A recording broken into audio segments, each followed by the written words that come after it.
Hi hello అందరికి నమస్తే. దేశంలో విపత్కర పరిస్థితులు కానీ విపత్తులు కానీ వచ్చినప్పుడు, ఫర్ ఎగ్జాంపుల్ ఇప్పుడు మోంతా తుఫాన్ వచ్చింది.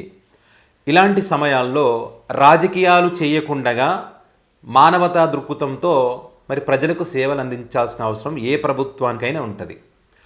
ఆ రకంగా మేము అందిస్తున్నామని చెబుతూ కేవలం ప్రచారానికి మాత్రమే పరిమితమయ్యి, ఆ ప్రచారంలో కూడా వాళ్ళు చేస్తున్నటువంటి ప్రచారం ఏ రకంగా ఉందంటే, ఎలివేషన్ ఏ రకంగా ఉందంటే, అది చూసిన తర్వాత ఇప్పుడు బయట ఆ వీడియో పైన జరుగుతున్నటువంటి వస్తున్నటువంటి అభిప్రాయాలు ఏ రకంగా ఉన్నాయంటే, ఈ ఎలివేషన్ చూసి దాన్ని తట్టుకోలేక ఇలాంటి ఘోరాలు నేను చూడలేనన్నయ్య, నేను ఈ దేశమే వదిలిపెట్టి వెళ్ళిపోతానని చెప్పి, మరికొంతమంది ఏమో రెండు చేతులు జోబులు పెట్టుకొని ఎటుపోతున్నానో నాకే తెలియదని చెప్పి మరికొంతమంది ఏమో ఇప్పుడు పల్లెటూరులో పగలంతా పని చేసుకొని సాయంత్రం వచ్చి రచ్చబండ దగ్గర కూర్చొని మాట్లాడతాను కదా, ఆ రకంగా మాట్లాడుతూ ఉన్నారు.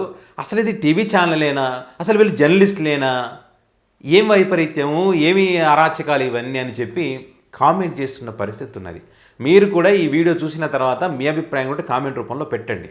సో ఇప్పుడు విషయం ఏంటంటే, ఇక్కడ కుదరలేదు కానీ కుదిరితే పోయి ఆ మోందా తుఫాను పట్టుకొని వెనక్కి తిప్పి అటు పంపించేవాడు. కుదరలేదంటే అది ఇంకా అంటే జనరల్గా అలా పని చేసేటువంటి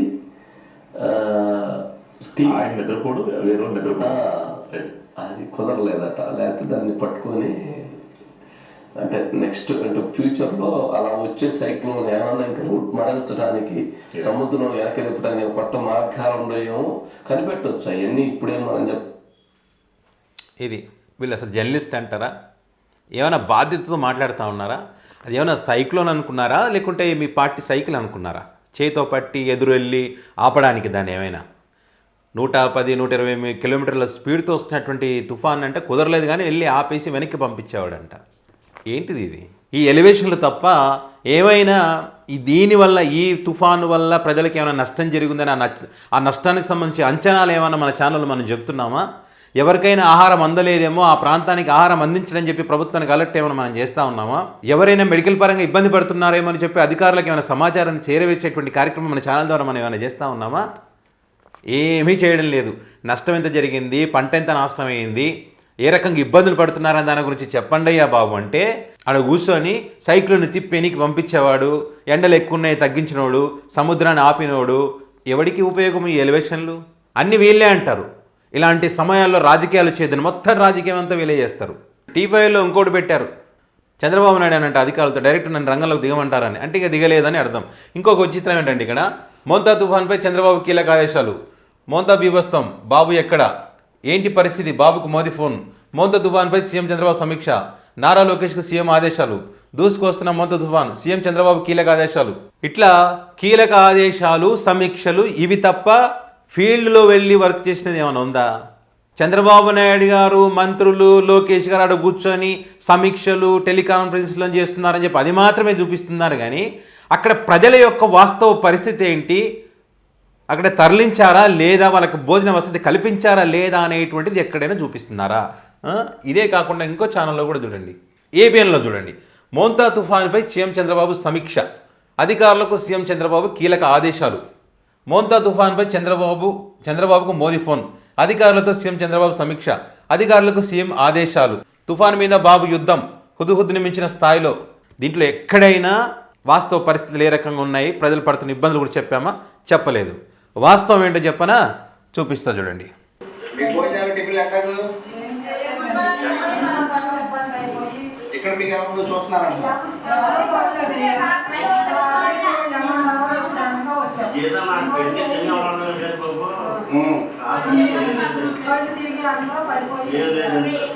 ఎంత మంది వచ్చారు? మిగతా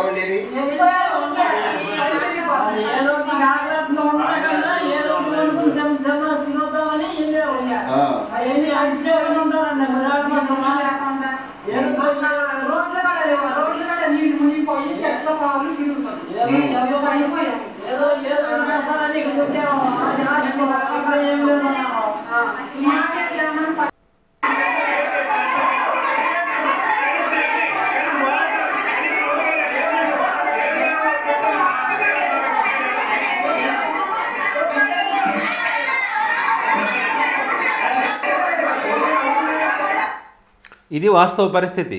తీసుకొచ్చి అక్కడ పెట్టేసినారంట. కనీసం బోనాలు కూడా లేవంటే కళ్ళు తిరిగి పడిపోయే పరిస్థితుల్లో అక్కడ ఉన్నటువంటి వాళ్ళు చాలామంది కూడా మా ఇళ్ళకి మేము వెళ్ళిపోతాం, కనీసం అక్కడ ఉంటే ఏదైనా చేసుకోనని తింటాం కదా అని చెప్పి వెళ్ళిన పరిస్థితి అంట. మరి కొంతమంది వారి ప్రాంతాలకు వెళ్ళలేకంటే రోడ్లన్నీ నీట మునిగినాయి, రోడ్లు కొన్ని పోయినాయి, ఎక్కడికి పోలేక అక్కడే మిగిలిపోయినటువంటి వారు మరి కొంతమంది.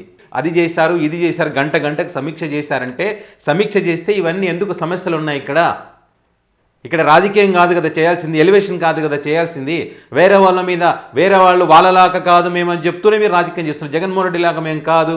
జగన్మోహన్ రెడ్డి ఇలాంటి సమయాల్లో 4 రోజుల ముందే వాళ్ళకు ఉన్నటువంటి 2 లక్షలకు పైగా ఉన్నటువంటి వాలంటీర్ వ్యవస్థ ద్వారా, సచివాలయ వ్యవస్థ ద్వారా ముందే అలర్ట్ చేయడం.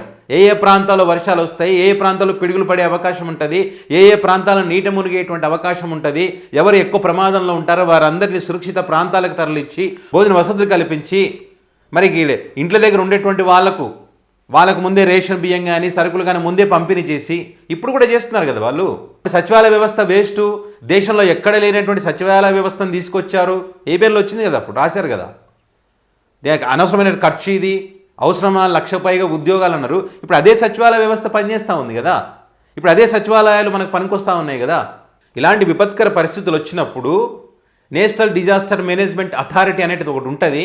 దానితో పాటు ఏపీఎస్డిఎంఏ, దాంతోపాటు దీనికి సంబంధించి ఎస్ఓపి అని ఉంటుంది, స్టాండర్డ్ ఆపరేషన్ ప్రొసీజర్ అని చెప్పి. సో ఇలాంటి సమస్యలు వచ్చినప్పుడు ఏం చెయ్యాలనే దానికి సంబంధించి దానిలో క్షుణ్ణంగా రాసి ఉంటుంది. దాని ప్రకారమే ఫాలో అవుతారు. కొత్తగా సృష్టించేది ఏమి ఉండదు. అక్కడ ఉన్నటువంటి సీఎం గారు కరెక్ట్ వేలో పనిచేసి కష్టాలు నష్టాలు రాకుండా చూసుకోవాల్సినటువంటి బాధ్యత ఉంటుంది. ఏ ప్రభుత్వం ఉన్నా సరే. అప్పుడు జగన్మోహన్ రెడ్డి గారు ఫీల్డ్లోకి వెళ్ళలేదు అని మీరు చెప్తా ఉన్నారు. జగన్మోహన్ రెడ్డి గారు ఫీల్డ్లోకి వెళ్ళకపోయినా వాలంటీర్ వ్యవస్థ ఫీల్డ్లో ఉంది, ప్రతి చోటికి వెళ్ళింది. మన బుడమేరు వరదలు వచ్చినప్పుడు కూడా వాలంటీర్ వ్యవస్థను వాడుకున్న సంగతి మర్చిపోయారా? పబ్లిసిటీ కాదు ఇక్కడ, ప్రజలకు ఏం చేస్తామనేది ముఖ్యం. అది లేదు. ఇక్కడ కళ్ళ ముందు సాక్ష్యాలు కనిపిస్తూ ఉన్నాయి కదా. దీని గురించి చెప్పే దమ్ము ధైర్యం మీకుందా? వాళ్ళ ఛానల్లోనే వాళ్ళ పత్రికలను చూస్తాం కదా, ఆదేశాలు, కీలక ఆదేశాలు, టెలికాన్ఫరెన్సులు, మీటింగులు, ఇది తప్ప మరి గ్రౌండ్ లెవెల్లో గ్రౌండ్ రియాలిటీ నష్టాలు కష్టాలు మనం చెప్పం. సో అలాంటి వీడియోలు పెడుతున్నారు కాబట్టి జనాలు కూడా మిమ్మల్ని వీడియోలు చూసి నవ్వుతున్నారు. ఇలాంటివి చూసి తట్టుకోలేకపోతున్నారా బాబు, దేశం వదిలిపెట్టి పోతాం, మేము ఉండలేమురా బాబు అని చెప్పి. సైక్లోన్ ఆపుతారంట, అది సైకిల్ అనుకున్నారా ఇది ఆపనీకే? సో ఇది వాస్తవ పరిస్థితి. సో మరి ఈ అంశానికి సంబంధించి మీకు తెలిసి ఎక్కడైనా ఇలాంటి ఇబ్బందులు ఉంటే కనుక, ప్రజలు ఏమైనా ఇబ్బందులు పడుతుంటే కనుక వాటికి సంబంధించిన వివరాలు పెట్టండి. సాధ్యమైనంత వరకు మనం వాటి గురించి ప్రశ్నించే ప్రయత్నం చేద్దాం.